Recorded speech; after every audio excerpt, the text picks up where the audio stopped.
let's look at the cauliflower and corn crepes filled with pea, spinach and wild herb puree. So the cauliflower and corn crepes filled with these beautiful things are really easy to do again. With peas, you're getting a whole range of trace minerals and you're getting magnesium. And sometimes I go on pea binges as well. These are frozen, but they're organic frozen from New Zealand. They're not cooked, they're raw. Yeah, raw peas. They've just been frozen. The spinach, again, just use a broadleaf English spinach, and this stuff turns around very quickly locally here. There's growers all around the place, and just find yourself some of that. So the corn kernels, what I'm doing is just taking the fresh corn off the corn cob. How many people have done this on the kitchen bench? How many people have actually picked it up off the floor and called the dog in to vacuum it up? So just put it in a bowl, and you find that it's really easy. And apart from a few bits and pieces, it's pretty foolproof. So we're taking that. Here's the corn, we'll actually put that back there. Some buckwheat flour. Everybody aware of what buckwheat is? It's actually not a wheat, it's actually a seed. And consequently, it's something that, buckwheat is something that's grown in Australia and is a wonderful alternative as a breakfast cereal. Okay, a little bit of flax meal, which I spoke about, again grown in a place called Nil, which is a really lovely name. Anybody ever travel between Melbourne and Adelaide? You go through Nil. So that central part of Victoria is really good for growing specialist seeds like buckwheat and linseed for flaxseed and things like that. A bit of nutritional yeast. The nutritional yeast is actually barley based, so that is a vegetable based yeast. That is not a brewer's yeast, it's a vegetable yeast. Very high in vitamin Bs, especially B12, which is the other question we get asked. Where do you get your B12? Because everyone's talking about deficiencies. Yeah, excuse me, when you get deficiencies. You get B12 from mushrooms and B12 from nutritional yeast. We're going to use mushrooms as well shortly too. Okay, so let's just get on. We'll just drop this in here. Can I just ask about the buckwheat again? Did you soak those? Did you say? No, those don't need to be soaked. Not in this context.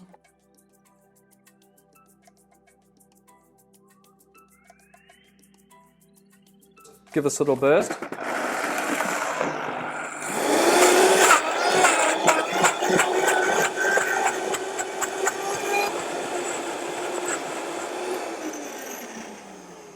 Okay, so what we're doing is just creating a liquid out of that.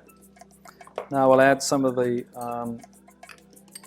buckwheat flour, just one of those. The beautiful thing about flax meal, it's very high in protein and it'll also bind everything together. So you can never go wrong with it if you actually want to pull something together. And we'll put a spoonful of that, actually just a little bit more in here as well. Now the nutritional yeast, we'll pop a little bit of this in. Just get from non-fortified, it's actually made from barley, which is beautiful. Salt and pepper to taste, and I always say to taste. I don't say 1 teaspoon because you get to, after a while you'll find out that you'll actually get to work out what works for you, what works for your family. I'll take a little bit of this pepper. And I will put a dab of lime juice in there as well, just to screen. And this is really just to put a bit of sweetness in.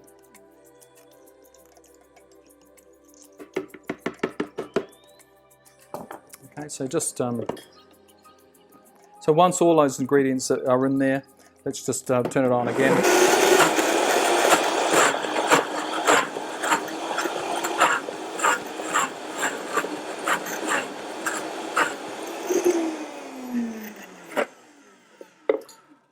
Cool.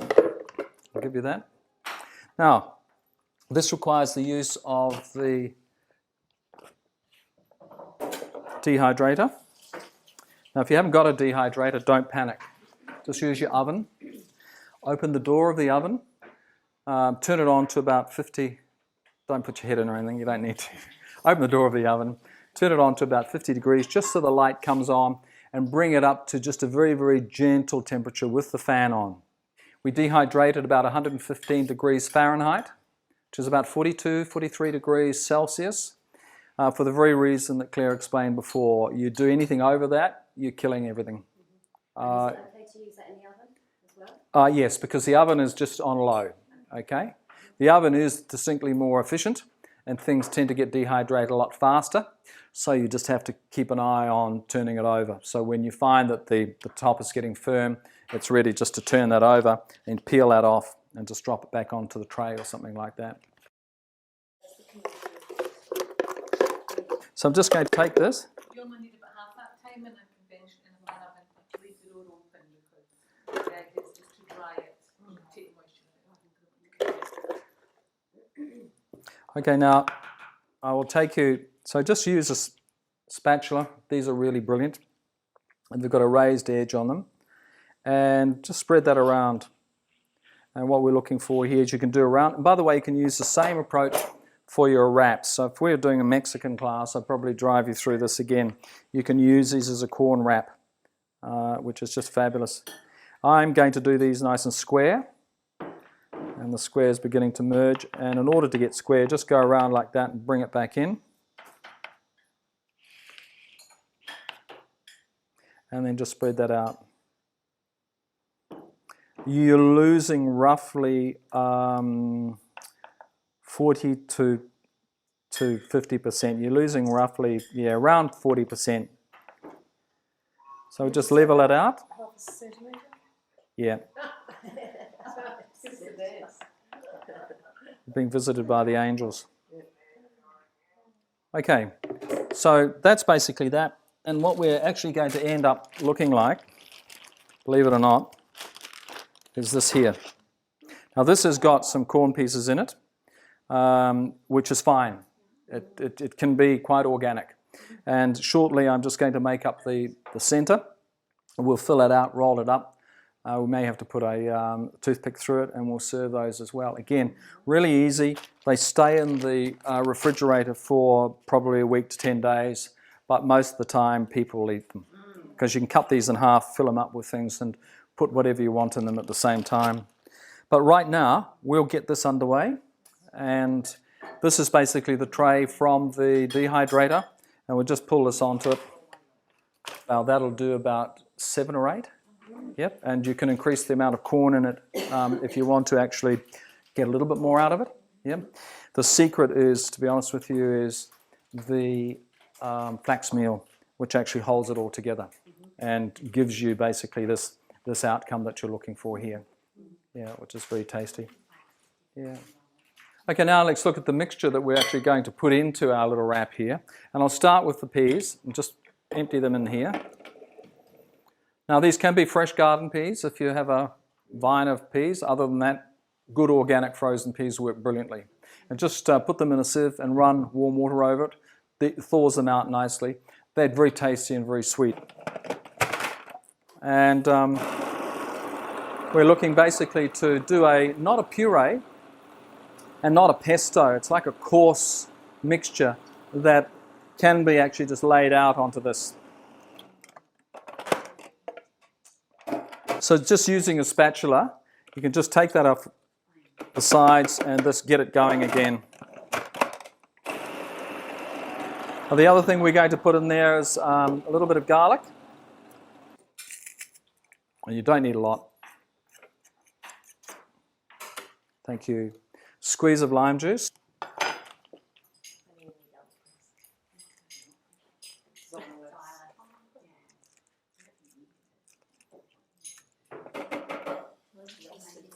Dash of salt. I tend to let the vegetables do the talking. Now with this here, I just get the big knife out and I give these a bit of a going over, basically.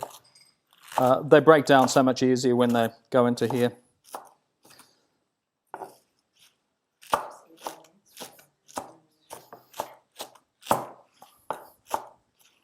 Okay, I just put all these in here. And we're going to set this off. This will take a minute or two basically to come down to a point where it's spreadable. So with the spinach and the peas together, plus the garlic, some salt, squeeze of lime juice, just bring it all together. That's it. That's the center. That's the simplicity of what we're talking about here. You have to go in and just work it around a little bit. Colour is extraordinary.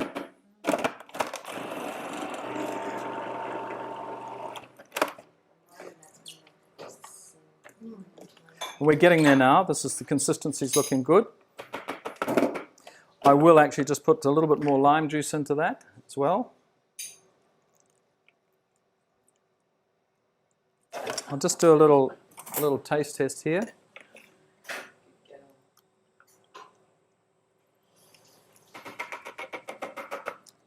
Beautiful.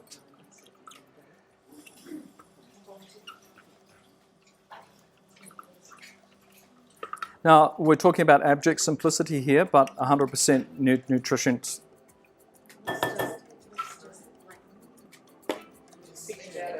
Yeah. Yeah. Why not? So just bring it all together. There's a little bit of extra salt in there. All the natural flavors will imbue into each other the longer you actually leave the mixture together. So if you actually put this in the refrigerator for an hour or so, it would taste a lot sharper, a lot nicer. So I'll just take the edges off this because they will curl up slightly.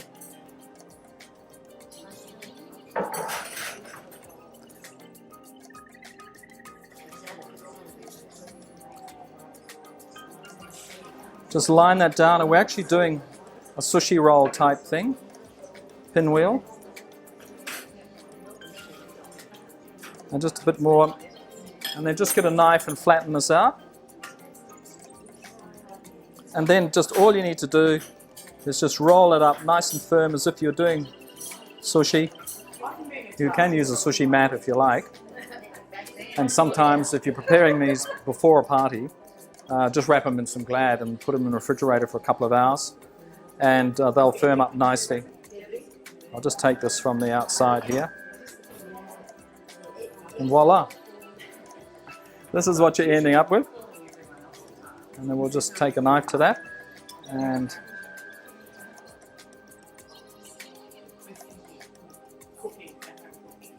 so how about that? It's beautiful. Okay. Feel free to make a start, yeah?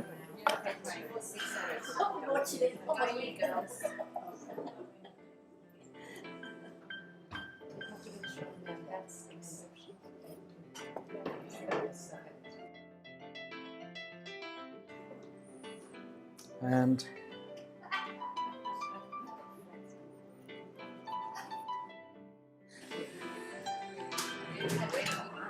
the recipe can be seen at my website, scottmathiasraw.com. And just press on the appropriate icon. There are recipes in there as well. And of course, links to my classes. And I look forward to seeing you.